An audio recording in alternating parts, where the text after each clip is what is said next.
En ánimos del Halloween he estado jugando unos cuantos juegos de terror para aclimatarme un poco. Como ya saben, soy fanático del género y disfruto mucho cagarme encima. El miedo siempre me ha intrigado. Que una obra de ficción pueda trascender de tal forma y convertirse en una pesadilla recurrente en nuestras mentes, nos da un indicio del poder de esta sensación para hacer que las cosas perduren en nuestra memoria, la cual lógicamente es la razón por la que muchos huyen de todos los contenidos que produzcan esa sensación.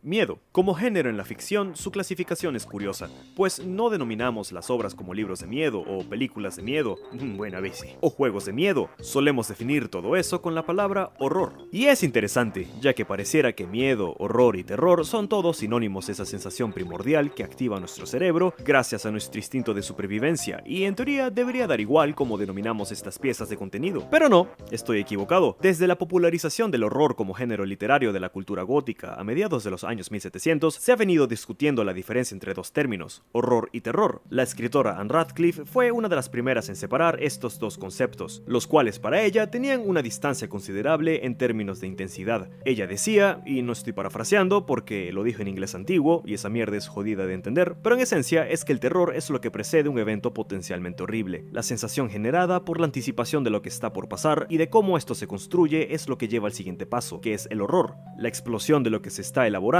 para causar el impacto. Ahí reside la diferencia entre sentir que el monstruo te está viendo a ver al monstruo cara a cara, o la diferencia entre escuchar a tu madre entrando a la casa cuando tú no has lavado los platos y verla a ella con una chola acercándose a darte tu coñazo. Esto, sin embargo, no es algo establecido. Stephen King ofrece una perspectiva bastante diferente, donde para él horror y terror son sensaciones que surgen por diferentes estímulos, el horror como resultado de lo sobrenatural y del contacto directo con una amenaza, y el terror como respuesta a lo que nos persigue pero nunca vemos. Para él, el horror está por debajo del terror. También tiene otra clasificación que él llama revulsión, y aunque el significado de la palabra en español realmente no apoya esta traducción, él lo define como el uso de lo grotesco para generar el impacto. Independientemente de cómo lo han clasificado los autores a lo largo de la historia, tenemos una certeza, y es que el miedo, digamos que como tratamiento dramatúrgico, se trabaja en magnitudes. Lo he dicho antes y lo seguiré diciendo, los juegos ofrecen algo que otros medios no pueden gracias a su interactividad, y si bien muchos de los elementos de los que se vale vienen de otros formatos, los videojuegos pueden aprovechar al máximo lo que se les ofrece para realmente perturbar. Obviamente que estén bien orquestados es fundamental, pero veamos un poco cuáles son estos elementos en una didáctica lista que llamaré La guía de Gamer Kevmo para cagar a tu audiencia. Todo a favor de una historia que podemos asumir es lo suficientemente buena para que los elementos tengan efecto. También agregaré una pequeña barra que nos pueda ayudar a tener una referencia gráfica de la efectividad de dicho elemento. Es bastante intuitivo que el contexto es un punto de partida vital para que tengamos una base sólida para generar el miedo. Un hospital psiquiátrico abandonado es 1000 veces mejor ambiente de terror que una escuela, a menos claro que se le haga el tratamiento apropiado, como bien lo demostró Five Nights at Freddy's, donde jugamos como un guardia de seguridad en un restaurante infantil, y eso no hace que sea menos cagante. Ahora bien, las reglas de la ambientación en los juegos de horror son relativamente simples. Con jugar los principales exponentes del género, nos podemos hacer una idea de los principios básicos. La iluminación, por ejemplo, es fundamental, si el motor gráfico lo permite, claro. Y esto se inspira mucho en el cine. Los altos contrastes y la predominancia de las sombras son códigos visuales propios del terror cinematográfico, pero evidentemente más importante es lo que está siendo iluminado. Recordemos que los juegos involucran el movimiento del jugador por un escenario, y sin un escenario que venda la realidad de lo que se supone que se está viviendo, no importa qué artimaña lumínica se emplee, no se va a generar el efecto deseado. Existen excepciones, sobre todo si son juegos con mecánicas más simples, pero al menos en los juegos en primera y tercera persona, el lugar y la disposición de los objetos, o el arte y la utilería si quieres llamarlo así, funcionan de una forma pasiva para alentar la exploración y al mismo tiempo desalentarla porque son cagantes. Idealmente, deberían actuar como una recompensa a la curiosidad del jugador y al mismo tiempo ser una carga constante por ser el ambiente que alberga el peligro. Creo que uno de los mejores ejemplos es el USG Ishimura de Dead Space. El diseño es simplemente genial, nunca te da demasiada libertad como para que se diluya esa sensación de peligro, pero tampoco encierra constantemente al jugador para que ésta se sature y sea obstinante. Un mal ejemplo podrían ser la variedad de juegos que salieron en torno a Slenderman, donde tenías que desplazarte por ambientes bastante grandes, con poca variedad y poco que ver, y lo único realmente atractivo del juego era sobrevivir al monstruo, y si tenía un factor miedo era por el inminente jumpscare que eventualmente verías. Y ojo, esa es una manera válida de generar el miedo y el susto, podríamos llamarlo como una especie de miedo preventivo, una sensación que surge por saber que es cuestión de tiempo antes de que te topes con la amenaza. Y de hecho, todos los elementos que voy a mencionar le contribuyen a eso, y tal vez debí haberlo explicado antes, pero bueno, ya lo mencioné aquí y me da ladilla reescribir el guión. Siguiente punto.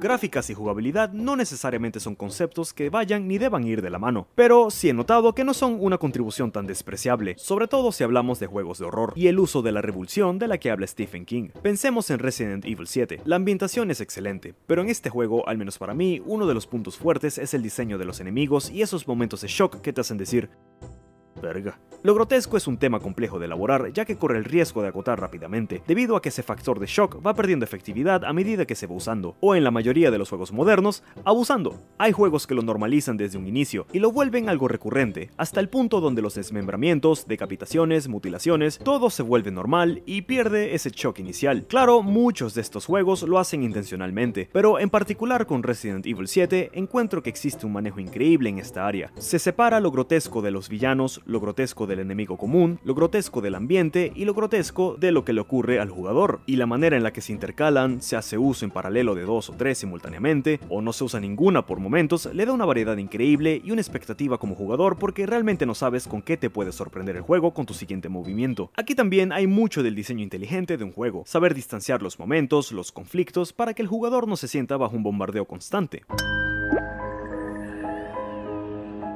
Y eso que acabo de mencionar, un bombardeo constante, también es algo que se debe tener en cuenta. Esto se remite al guión y a la dirección del juego. El ritmo en cualquier forma de narrativa es una necesidad para una recepción ideal por parte del lector o espectador. Cada forma de entretenimiento tiene sus propias necesidades rítmicas, y los juegos evidentemente no son diferentes. Al contrario, la interactividad le añade un peldaño más de dificultad, porque, dependiendo del juego, claro, se tiene el ritmo de la historia y el ritmo de la jugabilidad. El ritmo al que avanza el juego, que no necesariamente va en paralelo con el desarrollo de la historia. Un ejemplo sencillo sería Left 4 Dead, donde los momentos de tensión y calma están controlados por una inteligencia artificial que se encarga de enviar a los enemigos y a las hordas para mantener el juego interesante y se adapta a los jugadores. El truco no está en que el juego te mande enemigos para que no puedas completar tu partida, el truco está en los espacios entre conflictos, en esos momentos de aparente tranquilidad que obviamente no engañan a nadie y uno solo dice: ajá, ya lo vi todo, me voy a morir. Ahora, pensemos un poco en qué es lo realmente efectivo. Dejar espacios para que el jugador respire y pueda relajarse, o simplemente no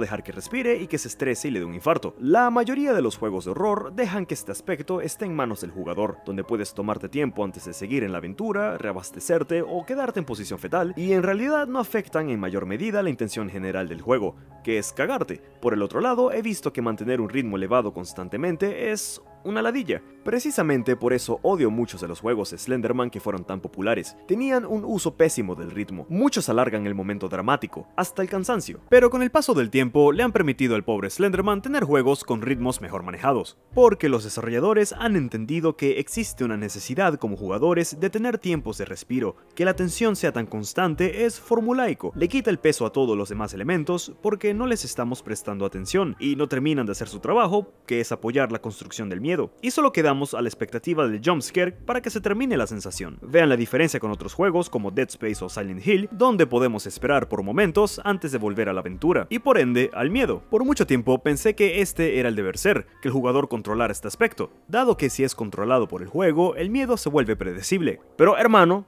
tomemos un momento para agradecer que en este mundo hayan genios que llegan y revolucionan esta mierda. Todo lo que quería conocer sobre ritmo en la jugabilidad, Alien Isolation vino y me dijo: ¿qué vas a saber tú, gafo? La mecánica es genial, no solo porque el ritmo lo dicta el propio juego con muy poco control del jugador, gracias a una elaborada inteligencia artificial, sino que no satura en tensión y te ofrece momentos de calma, pero sabe cuándo romperlos, lo que hace que los momentos de calma sigan siendo de tensión porque sabes que es algo intencional, es un preámbulo que la inteligencia artificial está haciendo con todas las ganas de joderte, estás bajo su merced. Ese es el miedo, no es poner el peligro en tu espalda constantemente, es que juegue contigo, que sientas que disfruta viéndote sufrir, le da un componente orgánico al miedo, y sientes que lo que te está persiguiendo es real.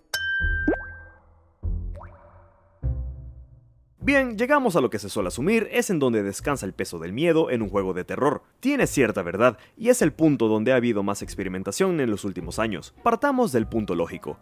¿Qué hace que sintamos miedo en la realidad? Independientemente de si es un miedo razonable o fobia a las arañas o a los payasos o al agua, o si es miedo a algo más sobrenatural como los demonios o los fantasmas, el miedo surge por la relación amenaza-yo, lo que me puede pasar a mí estando expuesto a eso. Pues bien, llevar esa relación a la realidad virtual para emularla no es algo que no se haya logrado ya. Con respecto a la jugabilidad y el tema de hacernos sentir vulnerables, los juegos lo han hecho bastante bien. A veces demasiado bien. Marico, pero ni siquiera le puedo dar una cachetada a este pana, de verdad.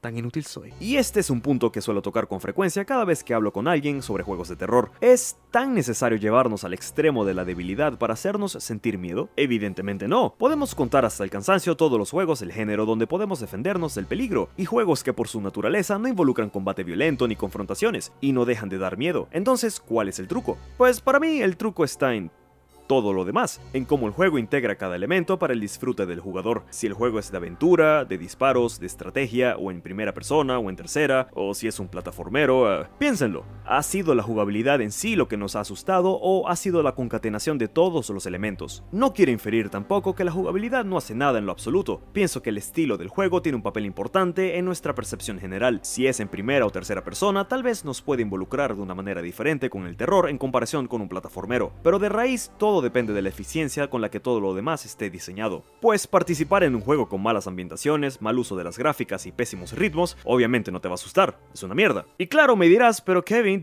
cualquier juego así sea de acción, si no está bien diseñado, no cumple su propósito, lo cual es totalmente cierto. Pero los juegos de terror pueden empujar un poco más su efectividad si hacen buen uso de la jugabilidad para incorporar formas nuevas de interactuar en el juego, como lo mencioné en el video de la locura en los videojuegos, poniendo como ejemplo el sistema de sanidad. Sin embargo, la realidad es que el miedo depende de un elemento en particular, como pueden ver en la barra de miedo que todavía no está llena en su plenitud. Este último elemento es el que puede llevarnos del tengo miedito al nah huevonato y cagao. Y ese elemento es... No es coincidencia que el sonido tenga tal efectividad. El oído es bastante sensible a los estímulos auditivos. Los mejores exponentes del arte audiovisual saben esto, que antes de lo visual viene el sonido audiovisual. ¿Sí? Las complejidades de por qué es tan efectivo son complejas, pero permítame sintetizarles un poco esa información para que nos hagamos una idea de por qué el audio en general es el punto a atacar si lo que se quiere es asustar. Verán, el oído no solo se encarga de escuchar, una parte en específico dentro del oído interno, el cual es el sistema vestibular, tiene la noble función de proveernos con el balance y la orientación espacial, y como parte de un sistema más grande que es el sistema auditivo, obtenemos como resultado que el oído juega un papel fundamental en nuestro sentido de la ubicación. Y claro, son dos sistemas con funcionamientos muy diferentes, pero que trabajan en paralelo, para ofrecernos la mayor contribución en que estemos ubicados en los espacios de la realidad, que no vayamos por la vida mareados y tropezando. Y de hecho, según estudios, esa es una de las razones por la cual los borrachos olvidan cómo realizar la simple labor de caminar, porque el alcohol afecta directamente al sistema vestibular. Pero volvamos al punto. El sonido es vital por lo sensible del oído, por eso ha habido tanto entusiasmo en el desarrollo de nuevas formas de involucrar al oyente a través del audio, lo cual se hace evidente con el advenimiento del sonido 8D. Y claro, el sonido a su vez tiene sus clasificaciones dependiendo de su función. Todo eso es lo que compone la banda sonora, la música, los diálogos, los ruidos de fondo, las atmósferas sonoras, todo lo que escuchamos. Pero eso no es algo en lo que quiero elaborar por los momentos, y ahora simplemente quiero que pensemos en el sonido en su totalidad y de cómo puede ser la diferencia entre un juego de meh y un juego de terror, o horror, o como quieras llamarlo. Tan importante es que hasta se pueden prescindir de otros elementos siempre y cuando este esté bien desarrollado. Es más, se le puede quitar a un juego los ambientes y las gráficas y es más, puede hacer que el juego sea única y exclusivamente sonido. Bueno, y la jugabilidad, no se le puede quitar eso a un juego, por definición tiene que tener jugabilidad. Pero imagina un juego que pueda asustarte con una jugabilidad tan simple y que vaya en función del sonido, sin ningún otro tipo de apoyo para reforzar el miedo. En el 2010, para los dispositivos móviles de Apple, salió un juego llamado Papa Sangre, en el cual jugabas como muerto en el más allá. Me encantaría mostrarles el gameplay, pero desafortunadamente este juego ya no sigue disponible en la App Store, y solo puedo recurrir a los videos que los desarrolladores subieron a YouTube. Lo genial de Papa Sangre era que la experiencia del miedo descansaba en su totalidad en el sonido. En el juego no podías ver dónde estabas, lo único que podía guiarte era lo que escuchabas, qué tan lejos se escuchaba y hacia qué lado eran tus indicativos de posición, y con una interfaz bastante simple realizabas los movimientos. Obviamente tenías que tener audífonos para que la vaina fuese efectiva. La premisa era que estabas caminando a oscuras en el más allá con muchos monstruos queriendo comerte, y me imagino que ya verás el encanto del juego. Recuerdo haberlo jugado y haber pasado una de las mejores experiencias en lo que a juegos de terror se refiere. En pocas palabras, me cagué. Fue específicamente gracias a Papa Sangre que empecé a prestarle más atención a este elemento cuando jugaba otros juegos de terror, y me di cuenta de por qué bajarle el volumen o quitarme los audífonos al jugar reducía tan significativamente el efecto del videojuego. Privar por completo de su banda sonora a cualquier pieza audiovisual orientada hacia el miedo le quita por completo su propósito. Así que si realmente quieres asustar, ya sabes que el sonido es el pilar del miedo, a menos que seas sordo. No había pensado eso. Los sordos tienen miedo. Pero bien, ¿qué me dices tú? ¿Qué elemento encuentras más aterrador en un videojuego de terror? Compártelo abajo. Se supone que este video iba a salir el día de Halloween, pero estuvo sujeto a varios cambios porque me veía tentado a seguir y seguir agregando información hasta que tuve que cambiar el guión por completo y regrabar algunas cosas y todo chocaba con mis horarios de trabajo, pero bueno, mejor tarde que nunca, ¿no? Aprovecho también para agradecerles a todos ustedes, mi estimada audiencia, pues ya somos más de 5000 suscriptores y que sigamos creciendo a este paso de vencedores me llena de entusiasmo para seguir haciendo contenido para ustedes. Como siempre, un agradecimiento especial a Nanotime, Psypunisher, Codred, el Sr. M y mis patrones por su contribución invaluable en la producción de mis videos. Y no solo los de YouTube, también es una contribución que me ayuda mucho para mantener la producción de mis proyectos en general, incluyendo los de las redes sociales. Si te gusta lo que hago, considera apoyarme siendo un patrón de la familia Kevmo. Y sin más nada que agregar, mierda, espero que no, reescribí este guión como 3 veces, me despido.